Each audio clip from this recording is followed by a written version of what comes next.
வியாதியா, துன்பமா, கடனா, கண்ணீரா, என்ன ஆனாலும் பரவாயில்ல, ஏசப்பா இது நின்று என்னை விடுதலை ஆக்குவார்னு விசுவாசிங்க. நீங்கள் நம்புகிறது அவரால் வரும். உங்கள் விசுவாசத்தை கர்த்தர் கனம் பண்ணி இன்னைக்கு உங்களை ஆசீர்வதிப்பார்.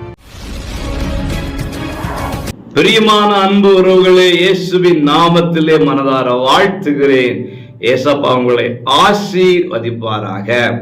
1 தீமோத்தேயு 6:11 விசுவாசத்தையும் அடையும்படி நாடு. மனுஷகுமாரன் வரும் நாட்களிலே அவர் விசுவாசத்தை காண்பாரோ என்று சொல்லப்பட்டிருக்கிறது. அப்படியானால் கிறிஸ்துவின் வருகை நெருங்க நெருங்க நெருங்க என்ன நடக்கும்னா, விசுவாசம் மக்களுக்குள்ளே குறைய ஆரம்பிச்சிடும். இன்னைக்கு உண்மையில விசுவாசம் நிறைய பேருக்குள்ள இல்லாம போயிருச்சு. கிறிஸ்துவின் மேல் உள்ள விசுவாசம், அவருடைய வார்த்தையின் மேல் உள்ள விசுவாசம், அவருடைய வருகையின் மேல் உள்ள விசுவாசம், அவர் அற்புதம் செய்கிறவர், அதிசயம் செய்கிறவர், உயிர்ப்பிக்கிறவர், அவர் வல்லமை உள்ளவர், பராக்கிரம் உள்ளவர். இப்படிப்பட்ட விசுவாசம் எல்லாம் ஒரு காலத்துல இருந்தது, இப்ப குறைஞ்சுக்கிட்டே வருது. நம்ம விசுவாசம் எப்படி இருக்குன்னு யோசித்து பாருங்க.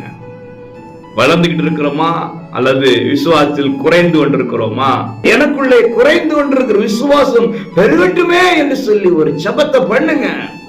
நீங்கள் விசுவாசித்தால் உங்கள் வாழ்க்கையில் இன்றைக்கு ஒரு அற்புதத்தை காண்பீர்கள். வியாதியா, துன்பமா, கடனா, கண்ணீரா, என்ன ஆனாலும் பரவாயில்ல, ஏசப்பா இது நின்று என்னை விடுதலை ஆக்குவார்னு விசுவாசிங்க.